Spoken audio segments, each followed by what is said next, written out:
తన ఇంటి వారు, తన బంధువులు, తన రక్త సంబంధికులు, తన అన్నదమ్ములు, తన అక్క చెల్లెళ్ళే దావీదుకు ఏం చేశారు? మోసం చేశారు. అర్థమవుతున్నాయి నేను చెప్పే మాటలు?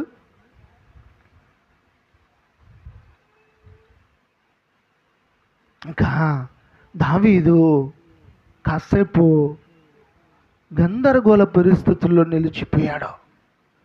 వేలాది మందిని తీసుకొని వచ్చి సౌలు తరుముతూ ఉండగా, ఇదిగో యూదయ ప్రాంతం అయితే నాకు అనుకూలము, అందరూ నా బంధువులే అక్కడ, అందరూ నా ఇంటి వారే అక్కడ, అందరూ నా రక్త సంబంధికులే అక్కడ, అందరూ మా అన్నదమ్ములు అక్క చెల్లెల పిల్లలే అక్కడ, అందరూ మా ఇంటి వారే అనుకునొచ్చుడు. జీపీలు దావీదుకు ద్రోహం చేశారు, దావీదుకు మోసం చేశారు. దావీదు యొక్క దాగు స్థలాన్ని సౌలుకు స్పష్టంగా ఇన్ఫర్మేషన్ ఇచ్చి మేము పట్టిస్తామని చెబుతున్నారు. ఇప్పుడు మీరు చదవండి 54వ కీర్తన 4వ వచనం, మీకు అర్థమవుతాయి.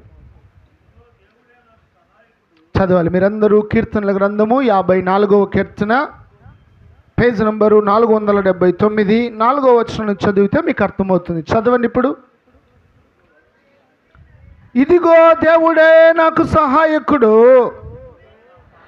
ప్రభువే నా ప్రాణమును ఆదరించువాడు. ఒక్కసారి పిడుగుపాటు లాంటి వార్త విన్నాడు. ఏంటి ఘోరమైన పరిస్థితి? ఇప్పుడు దేవుని దగ్గరికి వెళ్ళి ప్రార్థన చేస్తున్నాడు. God is my helper, He sustains me.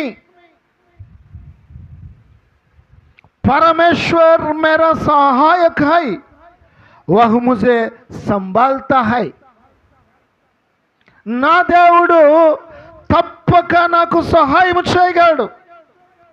నా ఇంటి వారు నాకు సహాయం చేయలేదు, నా బంధువులు నాకు సహాయం చేయలేదు, నా రక్త సంబంధికులు నాకు సహాయం చేయలేదు, నా అన్నదమ్ములు నా అక్క చెల్లెలు నాకు సహాయం చేయలేదు, వారు నన్ను ఆదరించలేదు. ఇదిగో నా దేవుడైతే ఆదరిస్తాడు, నా దేవుడైతే నాకు సహాయం చేస్తాడు. God is my Ebenezer, my Lord is my helper.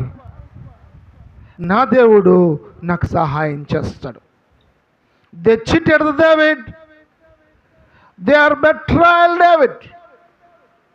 వారు మోసం చేసిన, ద్రోహము చేసిన, దేవుడైతే దావీదుకు సహాయము చేస్తాడు. దేవునికి మహిమ కలుగునుగా.